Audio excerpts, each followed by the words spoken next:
This week of Easter, I've gone back and read a section from one of my favorite spiritual books.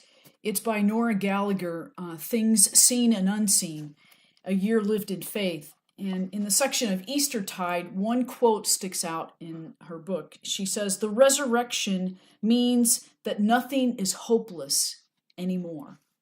For resurrection, nothing is hopeless anymore. Today, on the second Sunday of Easter, we hear the story of Jesus appearing to the disciples who are holed up behind this door, barricaded by fear. What is also interesting is that one of the disciples is not there, afraid with them, and his name is Thomas. And I think our culture and our world give Thomas a bad rap when we call him Thomas the Doubter, or one who doubts. I think he gets a bad stereotype for that. I do think he questioned a lot and maybe struggled a lot, and maybe he did have doubts, but I think there's something more about Thomas. And what I suggest is that we give him the benefit of the doubt. Jesus appears to the disciples twice. The first time, Thomas is not there.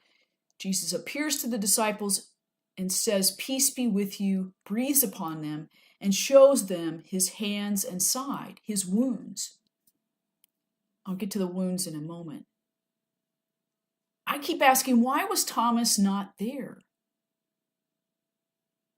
Why wasn't he there? Why wasn't he afraid with the rest of them in that room? Was he out doing what Jesus asked him to do? Was he out washing others' feet?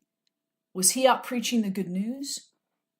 Or was he struggling with himself about what does all this mean, and he needed time alone and away from everything to figure that out?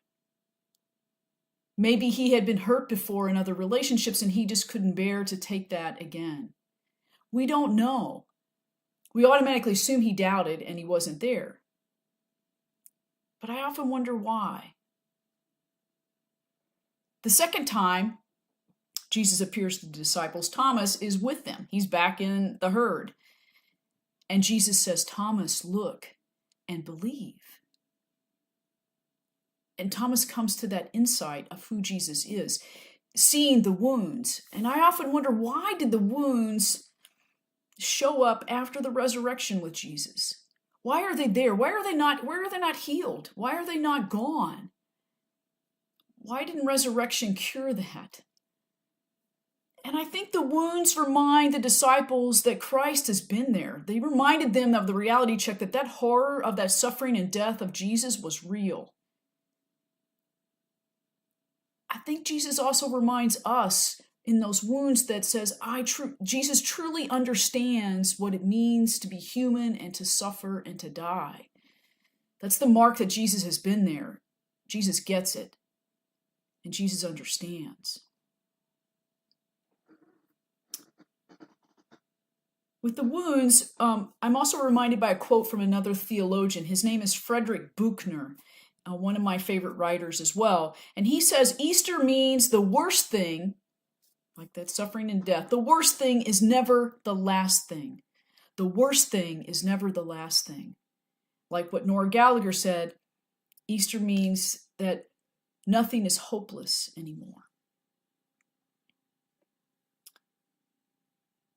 In both Gospels, in both encounters that Jesus has with the disciples, he breathes upon them and says, "Peace be with you."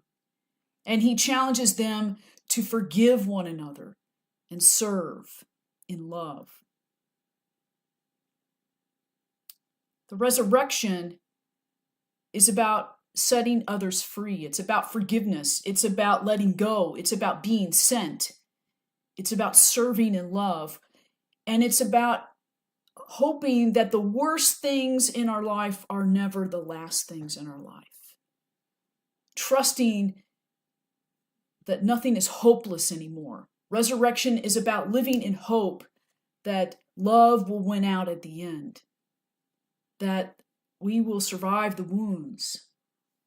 We will come on another side or a place with Jesus saying, "I understand."